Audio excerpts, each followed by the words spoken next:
Hi, I'm General Booty. I'm the quarterback at the University of Oklahoma, and you are now tuned into the greatest podcast on turf. Enjoy. What is going on, you guys? Welcome back to this week's first full episode of the greatest podcast on turf. I'm Anthony. I'm Ryan. Today we are back with our Week 5 NFL Fantasy Football Stardom, Sit-em episode of the week. We're going to go through some guys you should start this week in fantasy, guys you should sit this week in fantasy. Don't forget to like the video, subscribe to the channel if you guys are new here. Be on the lookout for our best bets episode dropping tomorrow. We're up on the year. Vegas kind of humbled me last week. I was due. And then be on the lookout for our Week 5 NFL predictions dropping later this week. Without further ado, who's your starting quarterback of the week? We're back. It was long overdue, but he is back. We are back with him. It is Justin Fields going up against the Commanders Thursday night tonight when you are watching us. The Commanders have not been that good this season, especially on the defensive side of the ball. The past 3 weeks, they've allowed 30 points each and every week. Justin Fields last week against the Broncos had his, breakout game, and we kind of knew this was coming. The Denver Broncos defense really can't guard anything. Nope. Randy Gregory got released today. Nick Medito is now the full-time starter. Just want to throw that out there. To get back on track, Justin Fields looked really good last week. That was really. And his Texas week. Justin Fields did good last week against Denver, and this week against Washington, I think he's going to do pretty much the same thing. I'm not too worried about the front five that they got at Washington. I get it, I understand, but their defense can't guard anything, and Justin Fields is going to have success. Even if he has a bad game, it seems like he's getting 16 points, which really isn't that bad. So go ahead and fire him up this week. On the contrary of this game, I had two starting quarterbacks this week I want to talk about. On the other side of this game, Sam Howell. The Bears defense can't guard a parked car. Pretty sure they're playing without their Jalen Johnson and two other pieces on their defense that are major. They're playing without. I don't remember the other two. And we just saw Sam Howell. Sam Howell's been okay this year. His only bad game was against Buffalo, where he scored 4 fantasy points. Yeah, but other than that, he's averaging about 19, 20 fantasy points a game. He's throwing touchdowns, and Jahan Dotson's playing this week. He's healthy, and I think Washington's offense is going to be able to score a lot of points. I know Thursday Night Football, when it's a shitty game, when it's two shitty teams, it's going to end up being a shitty game.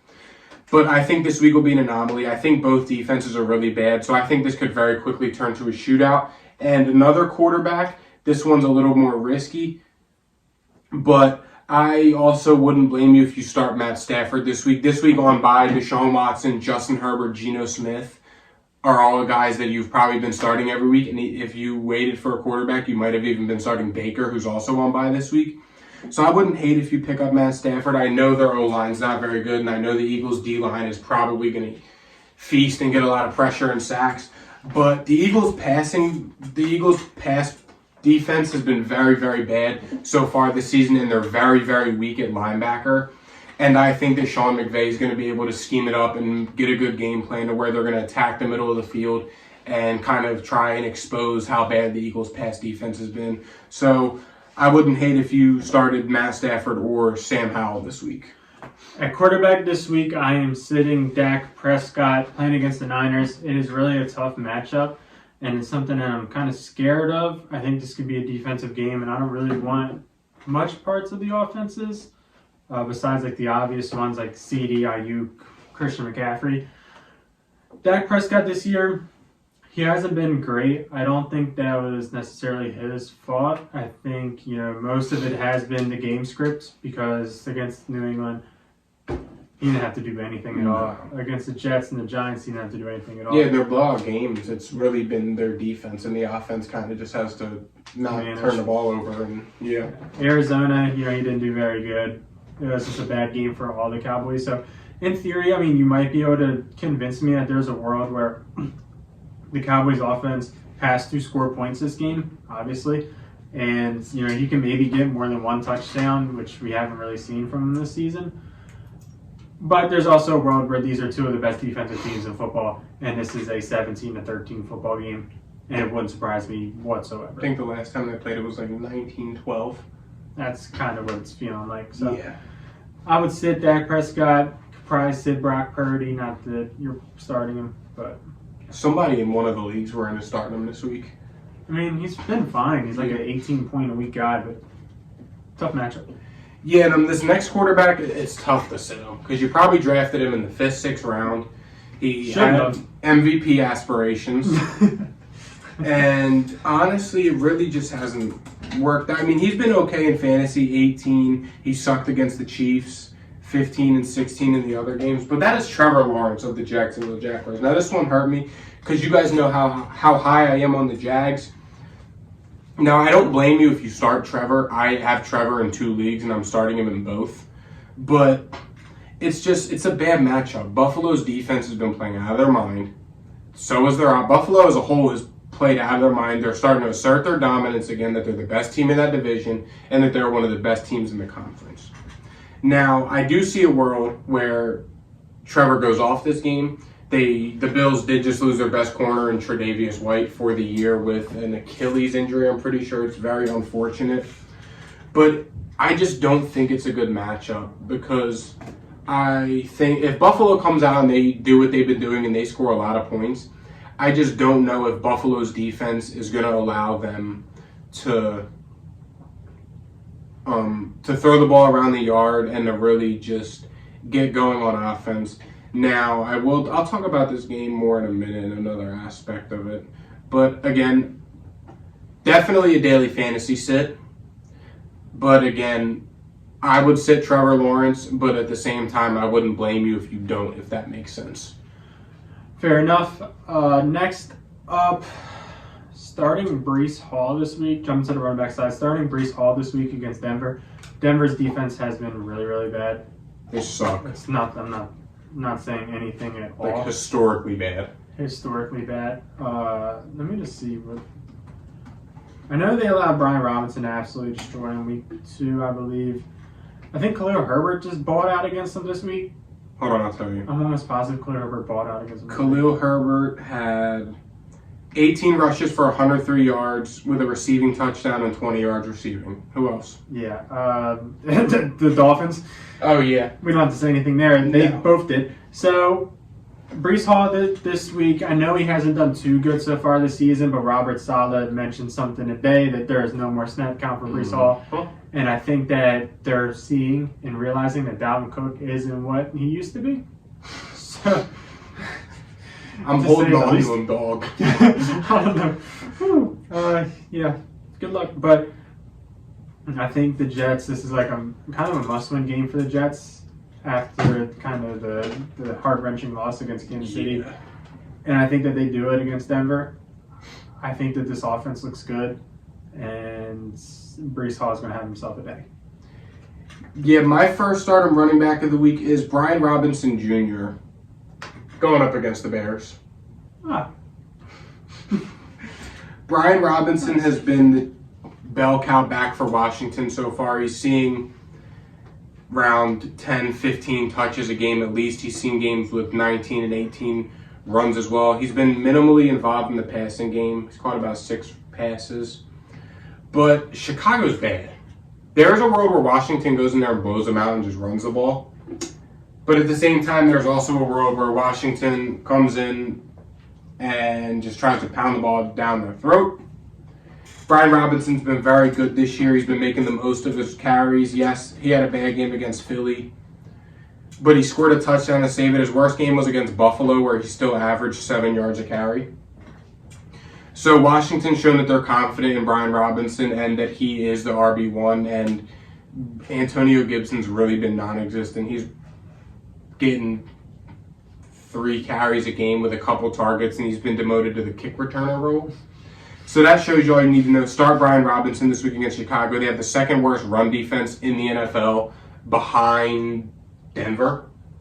So we'll start Brian Robinson if you have him. I know it was rough last week in the past 2 weeks, but they played against Philly and Buffalo, who are very good on the defensive line aspect. Start him this week. Next up, got a pair of running backs, Raheem Mostert and Devon Achane.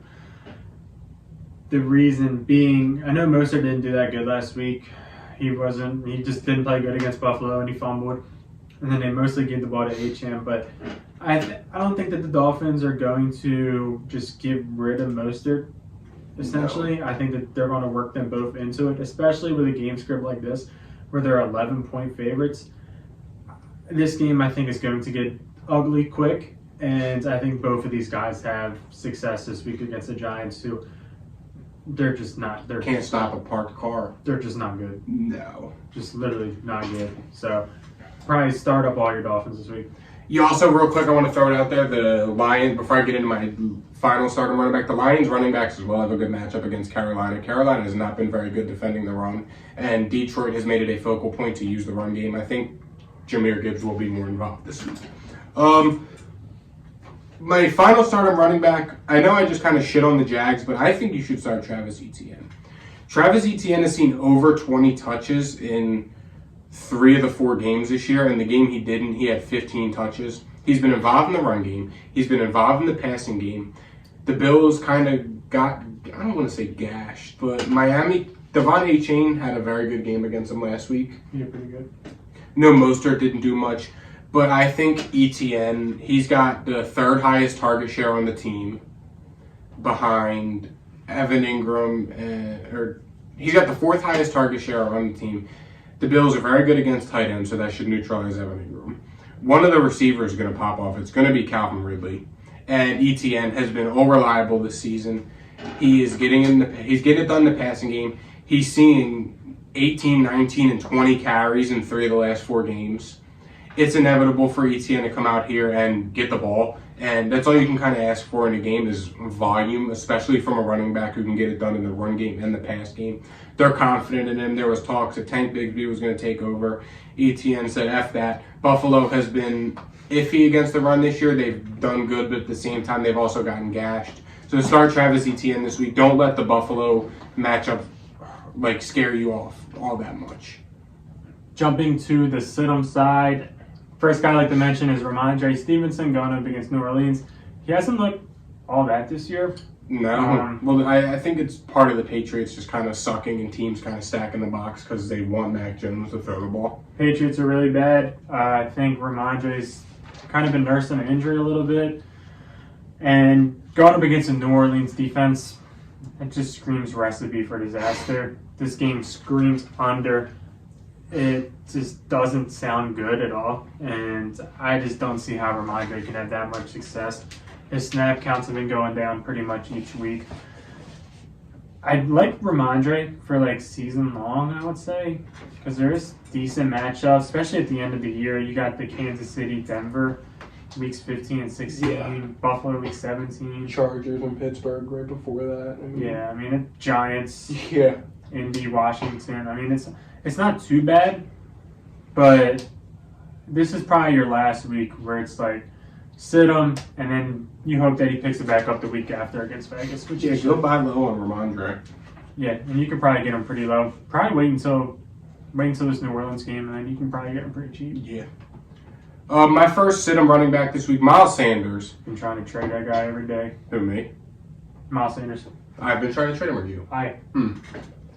Yeah, anyway. Miles Sanders, he's been nursing a groin injury through the past 2 weeks. We saw it last week. Chuba Hubbard saw a lot of carries. Miles Sanders only saw 13 for 19. Wasn't really involved in the passing game either. And the injury is carried into this week. He's been limited at practice the past 2 days.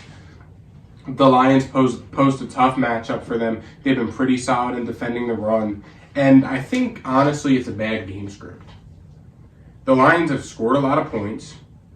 I know their defense has been iffy at times, but we just saw them shut down Aaron Jones, who's coming off the injury. Miles Sanders is nursing an injury. And we saw Chuba Hubbard kind of take over a good portion of the carries and the touches last week in the run and the pass game. It's not a good matchup this week. I have Miles Sanders in fantasy, and I'm sitting him. So do what you want with that information. Trust me or not, sit him. Next sit-em running back I'd like to mention is Alexander Madison going up against the Chiefs. Alexander Madison last week, he looked decent. 17 carries for 95 yards, 5.6 yards a carry. Highest of his career, I'm sure. But against the Chiefs, I don't really see a similar situation. I kind of figured that Alexander Madison would pop off when Cam Akers got there, when his competition got there, and he's going to try to show off But Cam Akers also did good. He had like 8 carries for 40 or 50 yards. I think it was 51. And against Kansas City, I just don't like the matchup. Nick Bolton's back, so that's going to improve the defense a shit ton. Chris Jones, Nick Bolton, the revamped defensive line, and the spread is 4. I don't see it. I don't know how it can be that. No, I was thinking about taking the Chiefs, too, on my bet this week, and this could be ugly. And if it is, the only Viking you want is Jay Jettis. Yeah, literally. You're also sitting Najee Harris this week. Najee Harris, I know if you look back, if you're an analytics guy, Najee Harris had his best career game against the Ravens last time they played, January 1st, 23, but the Ravens were completely banged up. The Ravens were hurt very bad. I know Najee's coming off of his first 100-yard game of the season. I don't buy it. Jalen Warren out-carried him, out-touched him, period. Majority of Najee's fantasy points came from a 32-yard screen pass. And Jalen Warren seemed to be the guy who they were leaning more towards, but he fumbled. The fumble he was ruled down by contact, but still, you know how it goes for running backs. If they fumble and they have a 2 system, he ain't staying in the game no matter what. So they kind of went with Najee, 14 carries for 71 yards. It's not going to translate this week to Baltimore. Baltimore is only getting healthier. Baltimore is one of I think they're top 10 against the run this year. They've shut down the run. They haven't allowed a rushing touchdown at all this year. And that's kind of what you got to bank on for Najee, him to get a touchdown or him to get involved in the passing game, which is where they've really relied on Jalen Warren, is in the passing game. I think it's a bad matchup for Najee. He historically does not do good against Baltimore. And Jalen Warren is becoming more and more of a 50-50 split with Najee Harris. It's becoming more of a committee. So sit Najee this week. Jumping to the stardom receiver side, first guy I'd like to mention is DJ Moore against Washington. DJ Moore this season hasn't looked the best. He's progressively gotten better, and last week he popped off a Cole Kmet against Denver. Granted, that could be Denver just not being good, but at the same time, they're playing Washington this week, who, once again, isn't very good. Going up against Washington, they've allowed 30-point games 3 of the last 4. They can't guard anything, and this game could be ugly, but I think it's going to be ugly defense-wise. Yeah. Because I think there's more stars on the offensive side on both teams. They're not good either anyway. But I think the stars on Washington are probably the receiving core. The D-line's good, but the stars on Chicago is definitely Jay Fields, DJ Moore, and Cole Kmet. And I think DJ Moore, if you are in a daily fantasy, granted, it's hard to do daily fantasy when they play Thursday, but if you can pull off the stack of DJ Moore and Justin Fields, I think it would be a good week this week. Yeah. For my first starting receiver, I said start Zay Flowers. I know last week he only had 4 targets, 50 yards. It was the Mark Andrews show last week. You know the Steelers are going to play him for Mark Andrews. You know Minka's going to be playing up top. Whatever side Mark Andrews is on, they're going to try and neutralize that. They're getting Odell and Rashad Bateman back, which could be bad for Zay Flowers. I don't buy it. We saw it when they were fully healthy the first week or two. Zay Flowers was the alpha. He's been the alpha. Playing against the Steelers defense that has been really, really bad against the pass this week. So I think Zay Flowers is going to be in for a big day. I think he's going to come out, and I think the Ravens are going to want to send a message to prove that they're the top dogs in this division. I think Zay Flowers is going to have a good day against the Steelers Sunday afternoon. So start Zay Flowers this week. I know it's tough because it's Zay Flowers and it's not the biggest name, and you might not trust Lamar, But I think you start him this week. I'm starting him this week over the likes of T. Higgins. I know he's injured. Jamison Williams. And even Calvin Ridley. So start Zay Flowers this week. My next wide receiver start this week is Christian Watson going up against Vegas. I can't really pull up any numbers for Christian Watson this year because he hasn't done anything. He's been having the hammy issue. Last week, 25 yards and a touchdown, nothing really crazy. Only played 46% of the snaps, which is going to increase. They played Thursday night. Yeah. So he's got extra time to get back right. Everybody, when they come back for their first game, they're not good. It's just math. Historically. Historic. You really don't want to play people when they're back week 1. unless her name's like Christian McCaffrey. It just don't make sense. Yeah. I think Debo was hurt week 2, came back week 3, did literally nothing. It's just what guys do, and there's nothing wrong with it. They're on a snap count. Aaron Jones just did it, and Aaron Jones is going to bounce back in no time. But Christian Watson, I think they're high on him, and I am pretty high on him too. Got up against a Vegas team that isn't very good. We're going to see that snap percent rise up to 80, 90.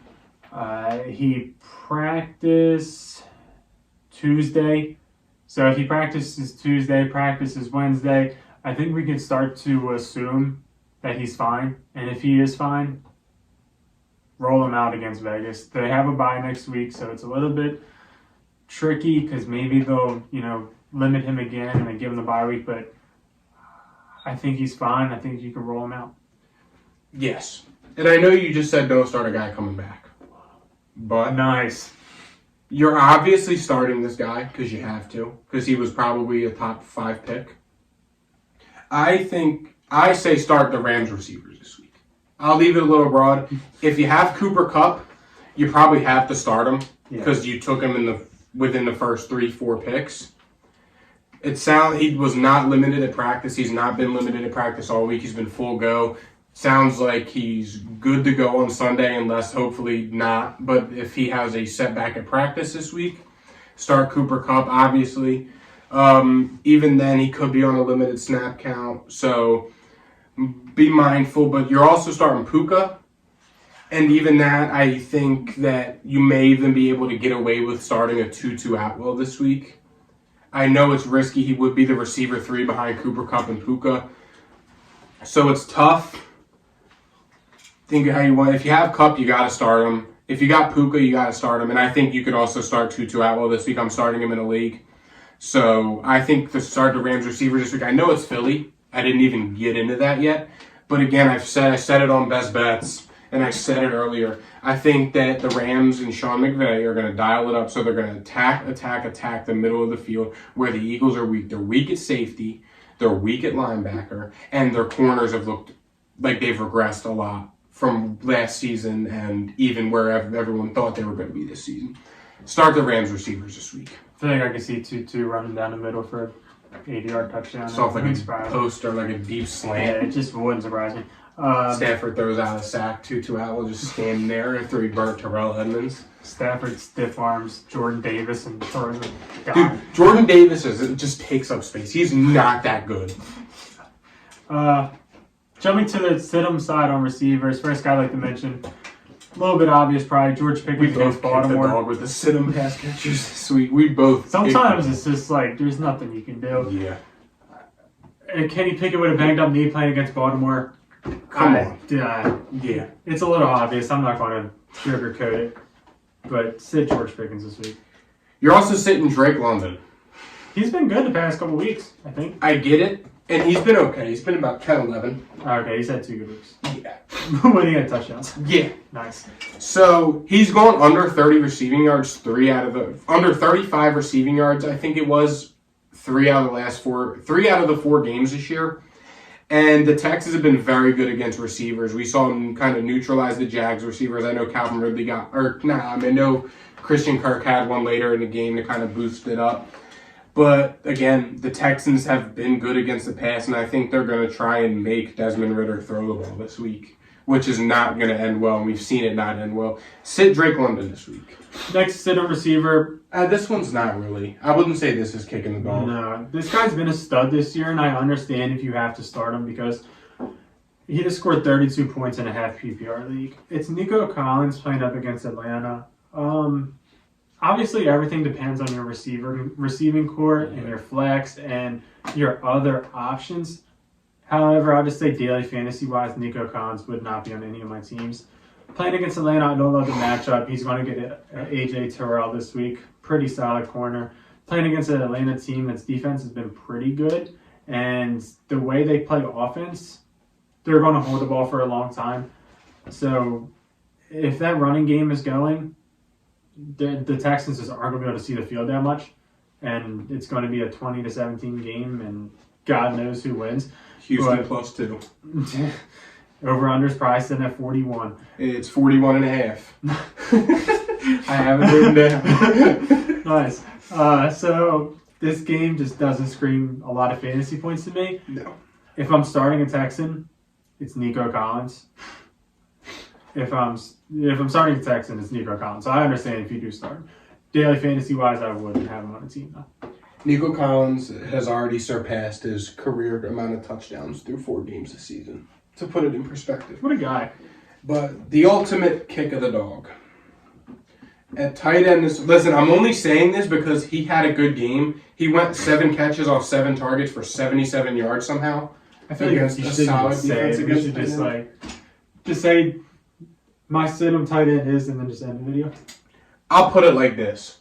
He had a good week, and you picked him up because he had a good week, and you shouldn't start him this week because the 49ers are notoriously good against tight ends. It's Jake Ferguson. Comment below any comments, concerns, questions, criticisms you guys have. Be on the lookout for our best bets tomorrow. Go win some money this weekend, and we'll see you guys tomorrow. See ya. Peace.